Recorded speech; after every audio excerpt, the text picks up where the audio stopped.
आज का हमारा टॉपिक होने वाला है फर्टिलाइजर्स के बारे में। पिछले वाले क्लास में आपने मैन्योर के बारे में पढ़ा है ना, आज हम लोग बात करेंगे फर्टिलाइजर के बारे में। चलिए, दोनों में जो सबसे बेसिक सा डिफरेंस है पहले हम वो बता देते हैं। मैन्योर और फर्टिलाइजर में जो बेसिक डिफरेंस है, मैन्योर आपका बिल्कुल एक नेचुरल खाद है, लेकिन फर्टिलाइजर आपका नेचुरल नहीं है, वो ह्यूमन के द्वारा बनाया जाता है। बात समझ रहे हैं? जैसे मैन्योर कैसे बनेगा, बायोलॉजिकल वेस्ट को आप इकट्ठा कीजिए। बायोलॉजिकल वेस्ट मतलब वही गाय का गोबर, प्लांट का वेस्ट प्रोडक्ट हो गया, आपका पत्ता, टहनी, छाल, घर का आपका किचन का कुछ वेस्ट है, वही सब हमारा कहलाता है बायोलॉजिकल वेस्ट। बायोलॉजिकल वेस्ट क्यों? क्योंकि वो सड़ सकता है, गल सकता है कि नहीं, और बाद में जाकर वो एक खाद का रूप ले सकता है, जिसको हम लोग क्या कहते हैं, मैन्योर, है ना।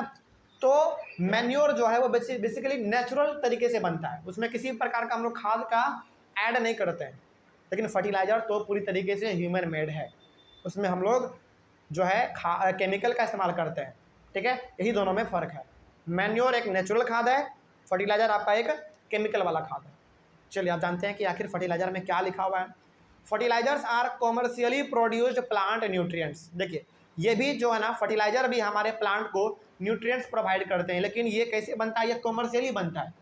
कॉमर्शियली का मतलब ये हो गया कि ये जो है ना, थोड़ा इसमें ना केमिकल का मात्रा होता है और ये ह्यूमन के द्वारा बनाया जाता है, यानी कि ये ह्यूमन मेड है।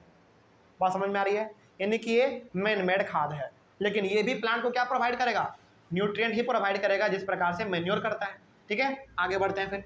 अच्छा, आपके मन में ये सवाल आ रहा होगा कि सर, जब हमारे पास मैन्योर एक नेचुरल खाद है ही, तो फिर हम लोग फर्टिलाइजर को क्यों इस्तेमाल करते हैं, केमिकल वाले खाद को क्यों इस्तेमाल करते हैं? क्योंकि देखो, मैन्योर वाकई में एक नेचुरल खाद है, लेकिन यदि मैन्योर का इस्तेमाल हम लोग अपने खेतों में करें ना, तो हम लोग पूरे भारत के आबादी जितना है उसके पेट को नहीं भर पाएंगे। क्योंकि देखो, मैन्योर बेसिकली एकदम ऑब्वियस सी बात है, वो नेचुरल खाद है, लेकिन वो कम समय में ज़्यादा उपजाऊ नहीं दे सकता है, कम समय में ज़्यादा फसल वो हमको नहीं दे सकता है। बात समझ में आ रही है? तो इसीलिए हमारे सामने किसका ऑप्शन आता है, फर्टिलाइजर का इस्तेमाल, यानी कि फर्टिलाइजर का ऑप्शन हमारे सामने आता है। फर्टिलाइजर करता क्या है, फर्टिलाइजर कम समय में ज़्यादा प्रोडक्शन करके हमको देता है। ठीक है, लेकिन हेल्दी के मामले में हेल्दी कौन है, मैन्योर। भले ही वो प्रोडक्शन कम करके देगा, लेकिन वो हेल्दी है, पूरा स्वस्थ है, किसी भी प्रकार का केमिकल का इस्तेमाल उसमें नहीं होता है। ठीक है, तो भारत का आबादी को देखते हुए हम लोगों को इस्तेमाल करना पड़ता है अपने खेत में फर्टिलाइजर का, क्योंकि हम लोगों को कम समय में ज़्यादा प्रोडक्शन चाहिए। ठीक है, आगे बढ़ते हैं फिर। Fertilisers supply nitrogen, phosphorus and potassium. तो फर्टिलाइजर आपके प्लांट को क्या देता है, न्यूट्रिएंट्स के रूप में।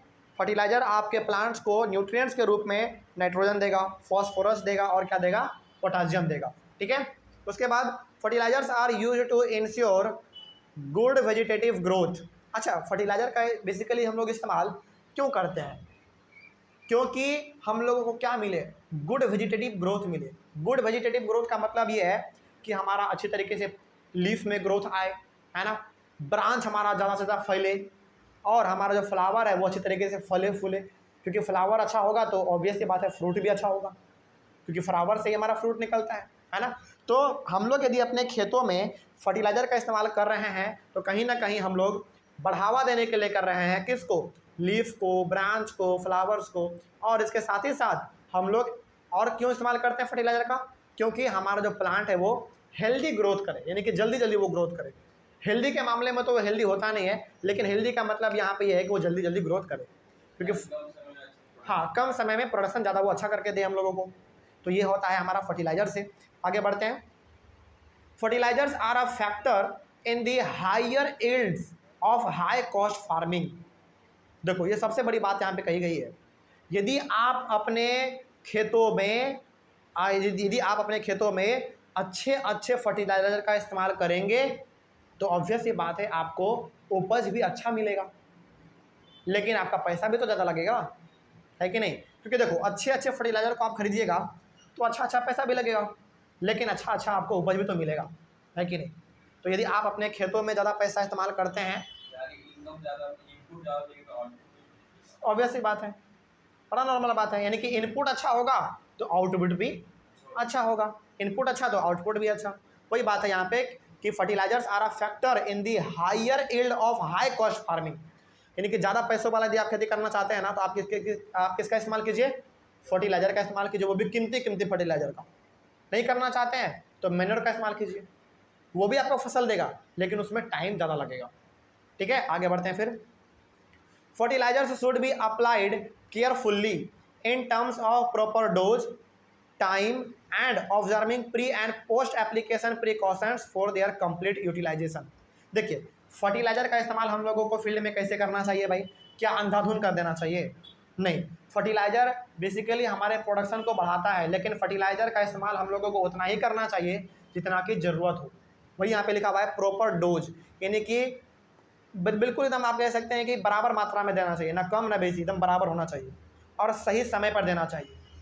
और and observing pre and post application precautions for their complete utilisation, मतलब ये कि फर्टिलाइजर का इस्तेमाल करने से पहले और फर्टिलाइजर को इस्तेमाल करने के बाद क्या क्या स्टेप आपको उठाना चाहिए, ये भी आपको ध्यान में रहना चाहिए।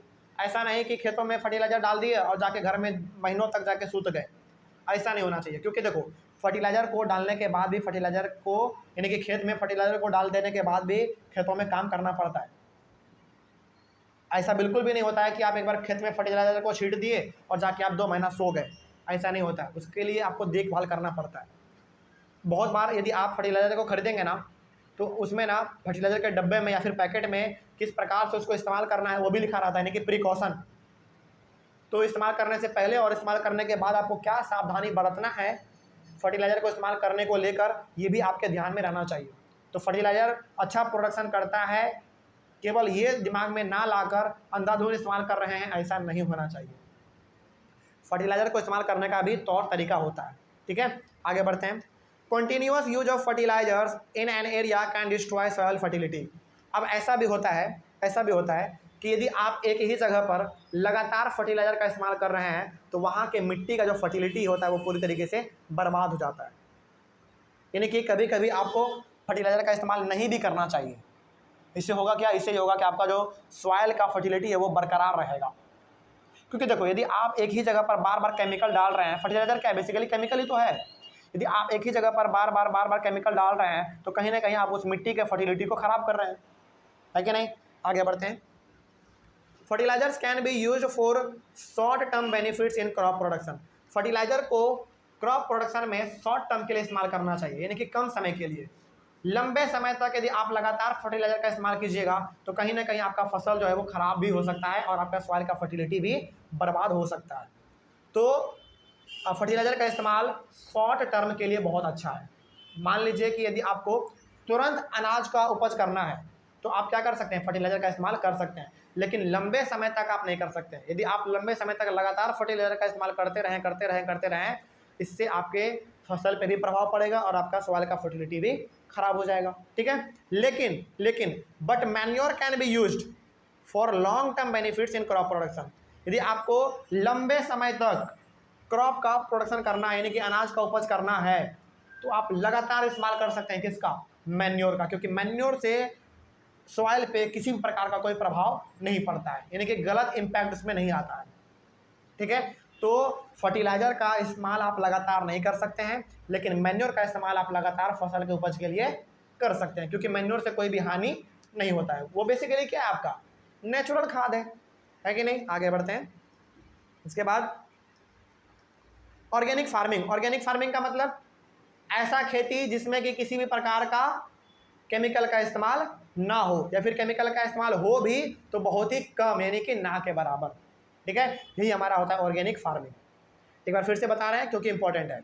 ऑर्गेनिक फार्मिंग का मतलब कि ऐसा खेती जिसमें कि हम लोगों को फर्टिलाइजर का, यानी कि केमिकल का इस्तेमाल क्या करना पड़े, बहुत ही कम करना पड़े या फिर करना ही ना पड़े, इसी को हम लोग कहते हैं ऑर्गेनिक फार्मिंग। तो organic farming is a farming system in which there is minimal और no use of fertilisers, herbicides और पेस्टिसाइड्स एटसेट्रा। यानी कि ऑर्गेनिक फार्मिंग एक फार्मिंग का ऐसा सिस्टम है जिसमें कि आप फर्टिलाइजर का, हर्बिसाइड्स का, पेस्टिसाइड्स का इस्तेमाल नहीं करते हैं, या फिर करते भी हैं तो ना के बराबर, बहुत ही कम करते हैं। उस प्रकार के सिस्टम को हम लोग कहेंगे ऑर्गेनिक फार्मिंग। याद रहेगा? अच्छा चलो, यहाँ पे ना फर्टिलाइजर तो समझ में आता है, खाद होता है। हर्बिसाइड्स का क्या मतलब क्या होता है? हर्बिसाइड्स का मतलब हो गया छोटे छोटे जो हर्ब्स होते हैं ना, अनवांटेड प्लांट्स जो हमारे फसल के बीच में उग जाते हैं कभी कभी, उसको मारने के लिए हम लोग इस्तेमाल करते हैं हर्बिसाइड्स का। और पेस्टिसाइड्स का मतलब पेस्ट को मारने के लिए। पेस्ट मतलब छोटे मोटे कीड़े मकोड़े जो हमारे खेत में लग जाते हैं फसल के ऊपर, उसको मारने के लिए इस्तेमाल करते हैं हम लोग पेस्टिसाइड्स का। तो हर्ब्स को मारने के लिए हर्बिसाइड्स, पेस्ट को मारने के लिए पेस्टिसाइड्स, याद रहेगा। चलिए आगे बढ़ते हैं। फिर उसके बाद हमारे सामने आता है in organic farming there is complete use of organic manure. तो यदि आप ऑर्गेनिक फार्मिंग करते हैं तो ऑर्गेनिक फार्मिंग में बेसिकली आप किसका इस्तेमाल करते हैं? ऑर्गेनिक मैन्योर का, यानी कि फर्टिलाइजर का इस्तेमाल उसमें ना के बराबर होता है, या फिर होता भी है तो बहुत ही कम, मतलब कि ना के बराबर। ठीक है, तो ऑर्गेनिक फार्मिंग जो है ना बेस्ट फार्मिंग होता है, लेकिन आज के दौर में आप ऑर्गेनिक फार्मिंग नहीं कर सकते हैं। मालूम है क्यों? क्योंकि यदि आप ऑर्गेनिक फार्मिंग करने लगे तो आप उसमें इस्तेमाल किसका कीजिएगा? मैन्योर का कीजिएगा। और मैन्योर जो है ना हेल्दी देता है, जो अनाज आप उपजाएंगे वो बिल्कुल हेल्दी होगा, लेकिन उसको उगने में समय बहुत ज़्यादा लगेगा। इसलिए आज के दौर में हम लोग ऑर्गेनिक फार्मिंग चाह के भी नहीं कर सकते हैं। तो हम लोगों को करना क्या पड़ता है? हम लोगों को वही फर्टिलाइजर का इस्तेमाल करना पड़ता है। क्यों भाई? क्योंकि आज भारत का आबादी 140 करोड़ है और सभी के पेट को भरना है, और सभी के पेट को भरा जा सकता है केवल और केवल फर्टिलाइजर का इस्तेमाल करके। देखो, फर्टिलाइजर का सबसे बड़ा खासियत ये है ना कि ये कम समय में अच्छा प्रोडक्शन करके देता है और ज़्यादा करके देता है। ये इसका बेनिफिट है, एडवांटेज है। लेकिन इसका ड्रॉबैक क्या है? इसका ड्रॉबैक ये है कि ये हेल्दी नहीं होता है। उसी प्रकार से मैन्योर का एडवांटेज क्या है? मैन्योर का एडवांटेज ये है कि ये बिल्कुल हेल्दी करके देगा आपको, यानी कि इससे जो फसल उपजेगा तो बिल्कुल हेल्दी होगा। लेकिन मैन्योर का ड्रॉबैक क्या है? ड्रॉबैक ये है कि ये फसल के उपज में बहुत समय लगा देगा, और बहुत समय के लिए लोग इंतजार नहीं कर सकता है भाई, क्योंकि उसको भूख तो हर समय लगता है ना। तो लोगों के पेट को भरने के लिए हम लोगों को ऑर्गेनिक फार्मिंग आज नहीं चल सकता है। आज चलता क्या है भाई? फर्टिलाइजर का इस्तेमाल चलता है, क्योंकि वो कम समय में ज़्यादा प्रोडक्शन करके देता है। ठीक है, चलिए आई होप आपको समझ में आ गया होगा। उसके बाद हम लोग अपने अगले वाले क्लास में स्टार्ट करेंगे। सेकंड टॉपिक आपका इसी में था, इरिगेशन। ठीक है, अच्छा हम लोग कौन सा टॉपिक पढ़ रहे हैं? बच्चे टॉपिक में भी बहुत बार कंफ्यूज होते हैं, है ना। चलिए एक बार फिर से बात दिला देते हैं आपको याद। हम लोग टॉपिक पढ़ रहे हैं अभी, पढ़ रहे हैं क्रॉप प्रोडक्शन मैनेजमेंट, है ना। क्रॉप प्रोडक्शन मैनेजमेंट में आपका सबसे पहला टॉपिक कौन सा आया था? Nutrient management. न्यूट्रिएंट मैनेजमेंट के अंदर में आपने क्या पढ़ा? मैन्योर और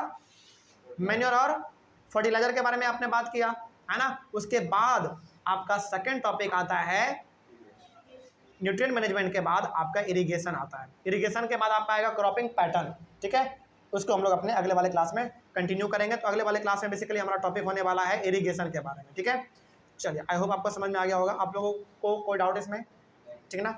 ऑनलाइन वाले बच्चे, आपको कहीं पर कोई डाउट रहा होगा तो आप एक बार कमेंट कर लीजिएगा। ठीक है, और अगले वाले क्लास में बेसिकली हम लोग पढ़ने वाले हैं इरिगेशन के बारे में। ठीक है ना, चलिए मिलते हैं अगले वाले क्लास में। Thank you very much and have a nice day.